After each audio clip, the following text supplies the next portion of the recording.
नाशिक तालुक्यातील लोहशिंगवे येथे आज पहाटे भीषण प्रकार घडलाय। बिबट्याच्या हल्ल्यात सुदाम भालू जुंद्रे वय वर्ष 30 या तरुणाचा जागीच मृत्यू झालाय।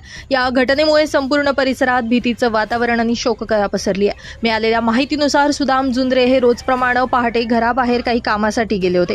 यावेळी अचानकपणे बिबट्यानं त्यांच्यावर झडप घातली। बिबट्याच्या हल्ल्यात त्यांचा घटनास्थळीच मृत्यू झाला। घटनेनंतर ग्रामस्थांनी आरडाओरड करत तात्काळ मदतीसाठी धाव घेतली। घटनेची माहिती मिळताच पोलिसांनी आणि वन विभागाच्या पथकानं घटनास्थळी धाव घेत पंचनामा सुरू केला असून मृतदेह शवविच्छेदनासाठी जिल्हा रुग्णालयात हलवण्यात आलाय।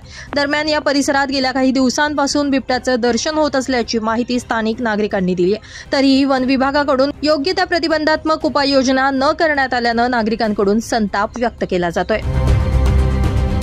ब्युरो रिपोर्ट, नाशिक माझा न्यूज, नाशिक।